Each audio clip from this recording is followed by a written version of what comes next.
dengan sebanyak ini, Otan yakin bakal seru banget. Ini sih bukan cuma ada ribuan lebah, tapi bisa ratusan ribu bahkan jutaan. Sebelum memulai panen, semua tim harus menggunakan peralatan safety atau keselamatan ya. Semua persiapan harus rapi, tidak boleh ada yang terlewat karena bisa sangat berbahaya. Mari, mantap. Dari ujung kepala sampai ujung kaki harus benar-benar tertutup.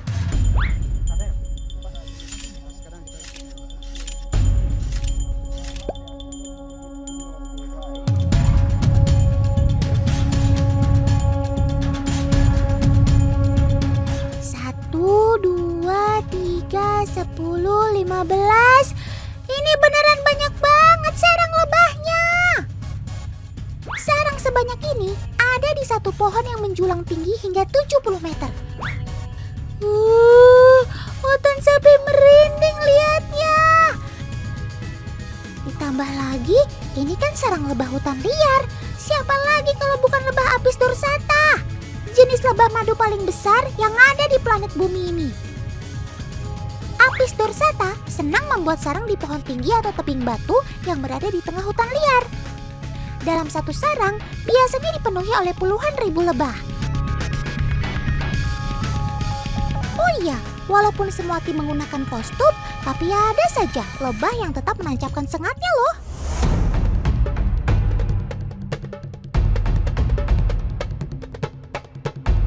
Semakin paman pawang naik ke atas, lebah yang turun semakin banyak tak terkendali.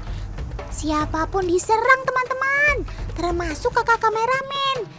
Duh, Otan makin merinding melihatnya. Perlahan namun pasti, paman pawang sudah ada di titik pengambilan sarang. Ya ampun, ternyata sarang lebahnya gede banget. Panjang sarangnya aja hampir sepanjang tubuh paman. Otan kagum melihat paman pawang beraksi. Tanpa sungkan dan rasa takut, puluhan ribu lebah yang menempel di sarang dibersihkan dengan tangan kosong. Ini adalah langkah pertama yang paman lakukan sebelum mengambil sarang yang terdapat madu di dalamnya. Sungguh pekerjaan yang penuh dengan resiko. Kalau melihat perjuangan paman mengambil madu hutan seperti ini, jadi sangat wajar harga madu hutan terbilang cukup tinggi di pasaran. Dalam satu sarang, tidak semua bagian berisi madu. Ada beberapa bagian yang harus dipotong dan disingkirkan.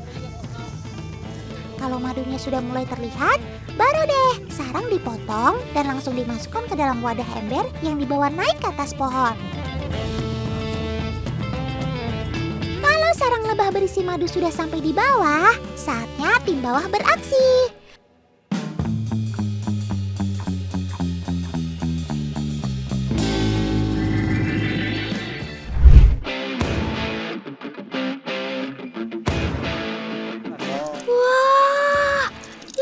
Biasa.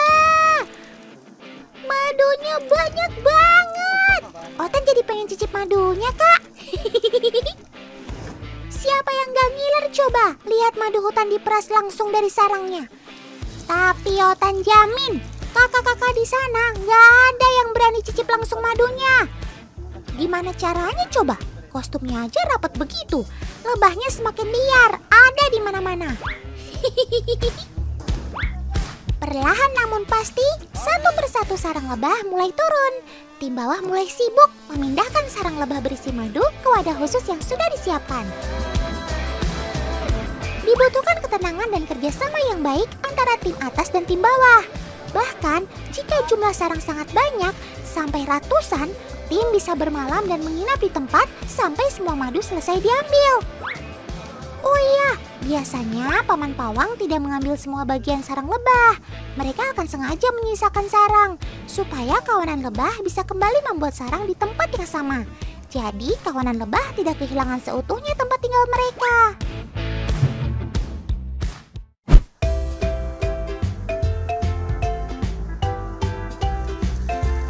Selamat datang di Kabupaten Biren, tempat madu hasil panen langsung disaring dan dikemas. Kalau di sini sih udah pasti aman dari serangan lebah. Paman Ibnu Ashir bersama tim sudah dari 2017 menjalankan usaha madu hutan asli. Ternyata jumlah sarang yang tadi kita panen masih dalam jumlah sedikit, teman-teman.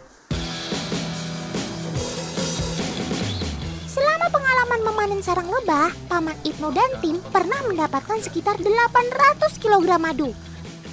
Madu sebanyak ini didapatkan dalam satu kali panen dari 200 lebih sarang lebah dan proses panen dikerjakan selama 4 hari.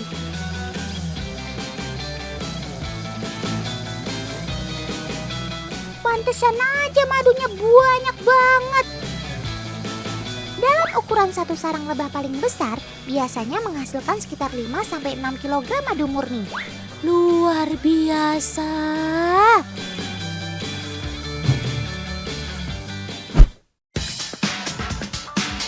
Teman, kalau tadi kita lihat lebah yang ada di hutan, sekarang kita tengok si lebah yang ada di lokasi di budidaya yuk. Biasanya lebah yang dibudidaya bersarang dalam kotak seperti ini. Tapi walaupun mereka berbeda tempat, sama-sama bisa menghasilkan madu yang berkualitas loh. Cakep. Nah, untuk menghasilkan madu yang berkualitas, Sobat Totan ini membutuhkan perjuangan yang cukup berat. Daya jelajahnya saja bisa mencapai 3 km dari sarangnya. Wedeh! Tapi tenang, walau mereka jauh dari rumah, Sobat Totan ini gak bakal tersasar kok. Itu karena lebah-lebah ini sangat ahli dalam bernavigasi. Tapi kalau saat mereka pulang, pintu sarangnya kita tutup, reaksi mereka seperti apa ya? Otan dibantu Kaliandra akan menutup pintu sarang lebah menggunakan tisu yang diberi air.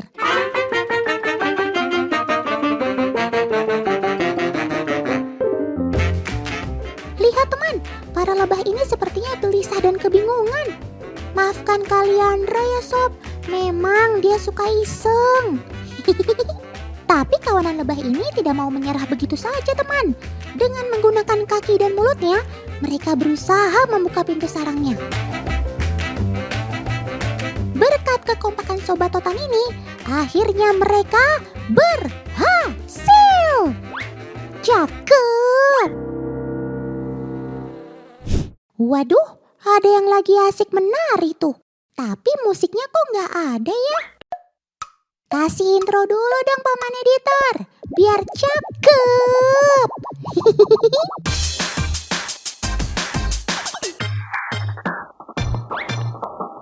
Tarian lebah ini bukan sembarang tarian teman. Tarian ini disebut wiggle dance. Wiggle dance merupakan bentuk komunikasi Sobat Totan ini dengan lebah lainnya. Ketika menemukan sumber makanan baru, maka lebah akan kembali ke sarangnya dan melakukan tarian. Tari ini bisa menunjukkan letak dan posisi sumber makanan itu berada. Cakep!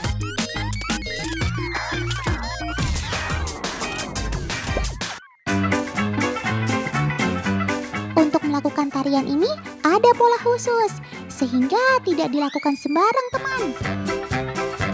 Lebah melakukan tarian berdasarkan sudut lokasi bunga dan juga matahari sebagai navigasi. Lebah akan menari dengan membentuk pola angka 8.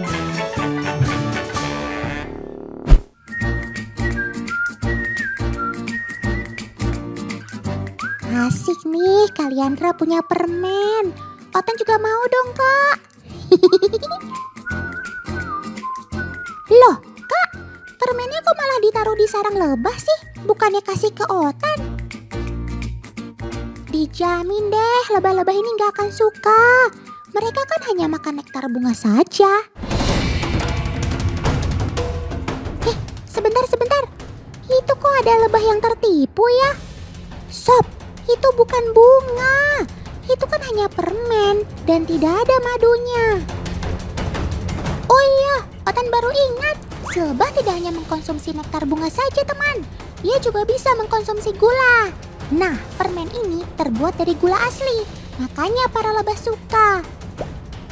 Ia akan memakan apa saja yang manis untuk memenuhi kebutuhan mereka, terutama saat masa paceklik.